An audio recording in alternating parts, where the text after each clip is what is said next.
porque es un periodista y también escritor, tiene muchos libros, siempre bestseller, libro bestseller. Bienvenido el presentador hoy, o uno de los más importantes, o el más importante de todo lo que tiene que ver con el habla hispana, Ismael Cala, señores.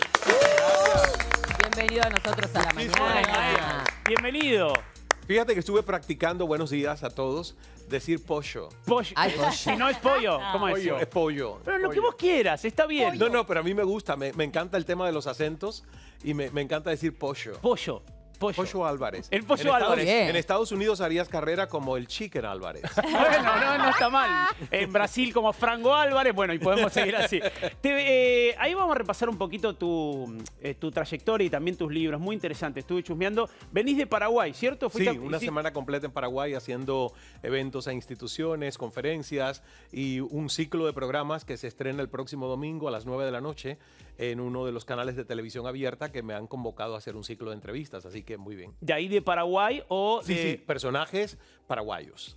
Contanos un poquito, digo, ahora insisto con lo que predicás, por decirlo de un modo, que es muy interesante, porque en los tiempos que corren y post pandemia, todos queremos vivir un poco mejor. Sí. Todos queremos aprender a vivir un poco mejor y algunos no lo sabemos. Pero tu carrera, estamos viendo imágenes de fondo. Hiciste un montón de programas en Estados Unidos, en la CNN, ¿cierto? Sí. Estuve 15 años en CNN. Claro, lo que las personas más recuerdan fueron mis 6 años en el prime time, haciendo las entrevistas a través del programa Cala. Pero es que ya yo llevaba desde el 2001, pasante, freelancer, luego reemplazante, ya haciendo plantilla de la cadena los fines de semana y hacía reemplazo de los titulares. Y luego entonces el programa que la verdad fue un fenómeno mediático que yo pensaba que me iba a ir bien, porque me gusta escuchar, me gusta conversar con las personas, pero no sabía nunca que iba a ser realmente el éxito que fue en su momento, por todos esos años que duró. ¿Y cuál es tu relación con la Argentina? Porque de ver tu Instagram, que ahora lo vamos a pasar, vi que fuiste a ver a Suar y a Peretti, que le llevaste un libro a Susana y ella, viste, muy Susana, te amo, gracias. Tenés fotos con Mirta. ¿Cuál es tu relación con nuestro país? Pues tiene mucho que ver con que yo siempre quise realmente que el programa que se hacía desde Miami llegara al Cono Sur, hasta la Patagonia. Y yo decía, ¿cómo desde Miami puedo lograrlo?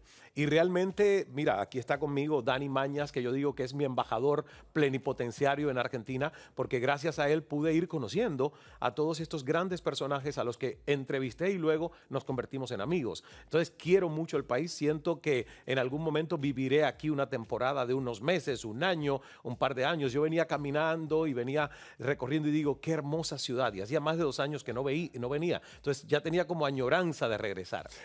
Cala, la entrevista más complicada, más difícil, la que, como decimos nosotros acá en Argentina tuviste que remarla más. Sí. ¿Cuál fue? Evo Morales. Evo Morales. Siendo presidente de Bolivia y estando yo en Bolivia, se produjo una cancelación de la entrevista después que estábamos esperando. Estábamos con cámaras y luces montadas en el Palacio de Gobierno. Su ministro de Presidencia suspende la entrevista y yo le digo, dígame qué digo a los medios, porque ya está anunciada mi conversación con el presidente. Dígame usted que yo digo, no, el presidente ha llegado de Cochabamba y está cansado. Eso es lo que usted quiere que yo diga. Entonces yo digo eso al salir del palacio un poco frustrado, digo, pues el presidente está cansado.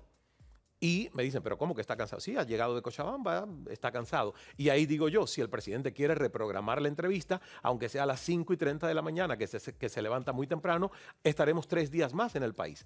Él reprograma la entrevista a las 5:30 de la mañana en el Palacio de Gobierno, pero fue una entrevista demasiado tensa, demasiado hostil. Fue algo que tuve que remarla y tragarme la lengua y mordérmela para no decirle todo lo que a mi mente venía, en contestación a lo que él me decía a mí, que yo era imperialista, que era gusano, una cantidad de cosas que me dijo. Porque estaba muy... ¿te dijo? Sí, de todo. Claro. Ismael, ¿qué tal? Buen día. Sí, buen día. Quería hacerte una pregunta. Bueno, el mundo está viviendo, horas muy dramáticas, más que nada por lo que pasa en Ucrania, con Rusia. A mí me gustaría saber cuál es tu mirada sobre la guerra y también aprovechando, que no tiene mucho que ver, no tiene que ver, pero sí porque estuviste hace poco en Venezuela, ¿cómo están viviendo ahí?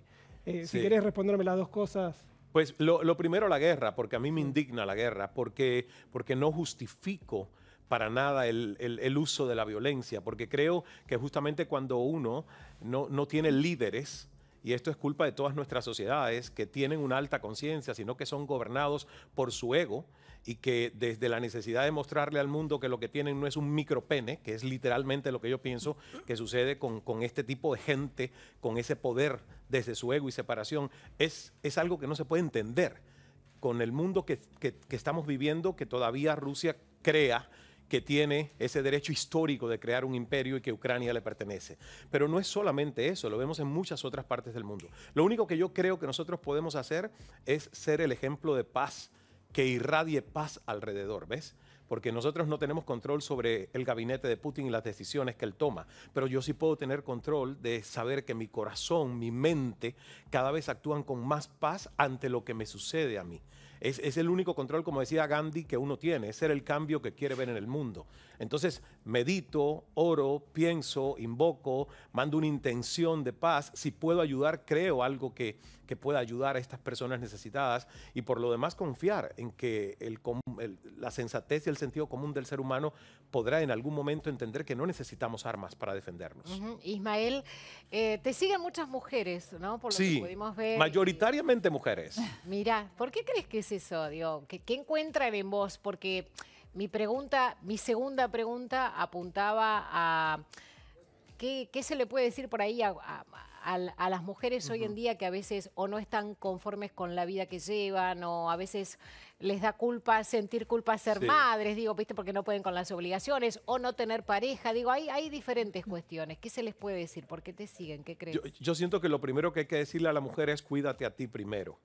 La mujer le han instalado un chip de protección y cuidado al otro, incluyendo al marido y a los hijos y a la familia, que se despreocupan, a veces sin darse cuenta de que en ese darse a otros no se están dando lo suficiente a sí mismas. Nos han creado la culpabilidad de que es egoísta pensar que la persona más importante en mi vida soy yo.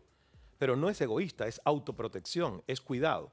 ¿Qué le pasa a una madre y por qué se deprime o por qué resiente incluso en algún momento sentirse sola y descuidada, aunque celebra tener el amor de su familia y de sus hijos? Simplemente porque si tú no tienes el combustible lleno, tu tanque lleno de amor, y no se te desborda el amor, llega un momento en que tú das, pero ya no tienes lo suficiente. Entonces a las mujeres que me están viendo, yo siempre le digo lo mismo, ni tu marido va primero, ni tus hijos van primero, por mucho que te duela escucharlo, porque eres tú el ser que tiene que estar llena, tiene que estar equilibrada, tiene que estar balanceada, tiene que poner en su agenda no solo las obligaciones de atender a otros, sino sus citas que le dan placer y que le hacen sentirse un ser humano que tiene una existencia propia, ¿ves? Entonces, en el momento en el que yo me pongo secundario a cualquier otra persona, no es egoísmo, es descuido.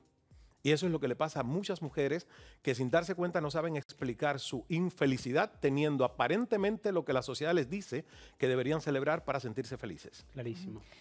Ismael, a lo largo de tu carrera te ha tocado entrevistar a infinidad de líderes y las personas más destacadas, ¿no? Referentes de distintos ámbitos. ¿Cuál de todas estas entrevistas te llegó más o te provocó más admiración o sorpresa? Sí. Y quería preguntarle si encontrás algún patrón o algún punto en común en estas personas que los hacen sobresalir del resto. Interesante la segunda parte de la pregunta porque... Ella, Paula Trapani. Paula Trapani, sí, señores, anoten. Sí, ¿sabes por qué, Pocho? A mí me gustó hacer esa maestría de 6 años haciendo entrevistas. Yo digo que aprendí más ahí que en todos mis estudios universitarios. ¿Por qué? ¿Por qué? Porque cuando le haces preguntas interesantes a las personas, puedes entender por qué y para qué viven. Preguntas que no tienen que ver con su profesión. Yo le preguntaba a todos mis invitados, políticos, escritores, ¿qué es el éxito para ti? ¿Qué es la felicidad para ti? ¿Qué es esto? Entonces, eran conceptos humanistas que a mí me permitían hacer un sondeo y una encuesta de cómo las personas vemos el mundo y qué nos hace sentirnos importantes o exitosos. Y hay algo que descubrí, que la gente verdaderamente grande tiene una virtud, es humilde. Los otros, cuando todavía tienen dentro de sí el síndrome del impostor, no se creen humildes. Es increíble, eso es muy cierto. Total, Es muy cierto. No se eso. creen humildes. Entonces, empecé a desarrollar como un detector energético de gente a la que uno podría admirar por sus logros, pero no querer ni siquiera tomarse un café por su calidad humana. Y yo digo, bueno, pues ¿sabes qué? Celebro tu carrera, pero me voy a tomar el café con otro. me voy a tomar el café con otro, ¿ves? Sí. Entonces, eso era una sensación bien interesante porque realmente es lo que me provocó a mí hacer una pausa en el periodismo. darme cuenta que el personaje que estaba en televisión muchas veces no se parecía a la persona que había cuando se apagaban las luces. Y empezó a preocuparme que Cala no se pareciera tanto a Ismael. Y dije, mira, mejor me doy un tiempo, me voy a conocer, a ver que se parezcan los dos, y en el momento en el que se parezcan y sean uno, yo vuelvo y hago televisión. Me gusta, me gusta. ¿No? Fue por eso. Pero un personaje que a mí me dejó con la boca abierta fue Larry King, el periodista. Por ¿Y favor. por qué? Porque Larry King fue una persona que aprendió a escuchar, estuvo 25 años escuchando a todo el mundo. Y él siempre me dijo, el periodista y el comunicador no agrede, pregunta. Ismael, ¿cómo ves nuestra televisión y si te gustaría trabajar aquí? Bueno, cuando te veo a ti en la pantalla, veo una televisión llena de atributos y belleza. Me encantaría trabajar en la televisión argentina. No niego que hay un ritmo desafiante para mí cuando voy a algunos programas, que no es este. Aquí siento amor. Sí, acá tenés el minuto a minuto. Este es el minuto a minuto. Aquí Mirá. siento amor, ¿Cómo ¿viste? viene? Estamos bien, ¿ves? Ay, a ver. ¿Están midiendo bien? Sí, este somos Porque nosotros. Si no, despídeme que no, me voy, ¿eh? Este somos nosotros. Es el minuto a minuto. Por eso está digo, bien, acá pero, se vive con pero esto. si están midiendo bien, Sí. pero si no, despídeme. No, que nos tenemos que ir a la pausa, Ok. pero ¿te gusta la tele argentina? Me ¿Te encanta gustaría? la tele argentina y ojalá que aparezca la posibilidad de hacer aquí algún ciclo, algunos programas. Me divierte mucho hacer televisión. Cuando yo entro a un plató, a un foro, vibro, porque esto lo hago desde los 15 años. Entonces es algo que, wow, extraño estar aquí. Yo te escuchaba, los veía y decía, qué linda dinámica, la pasan bien. Se la pasa bien Se acá. divierten y eso le hace bien a la gente que está viendo el programa. Contanos de esto, permiso, te lo agarro un segundito. Es tuyo. A ver, Está- muchas gracias. está firmado para ti. ¿En serio? Sí. Ay, El pollo. Mirá, para mi estimado el pollo Álvarez, Álvarez. con todo mi cariño y Gratitud. gratitud. Excelente. ¿Dónde puedo conseguir esto? Yo vi en tus redes sociales Sí. que tenés un montón. Todos bestseller y habla de una vida sana y una vida en paz. Y una vida consciente, una vida por diseño. Lo mejor que puede hacer un ser humano es darse cuenta que tiene un poder de elección, aunque parezca corto o muy ancho en situaciones, es como un acordeón, pero que tiene el poder de elección de diseñar sus respuestas y su actitud ante la vida. Y eso te hace fluir para no sufrir. Fluir para no sufrir. Es interesante, de verdad. Yo los invito, más allá de que te conocía por tu trascendencia, los invito a que entren a su Instagram y que vean, porque tiene un montón de libros que hablan de esto y aprender un poco. ¿Cómo es la red social? @Cala en Twitter, en el resto Instagram, Facebook,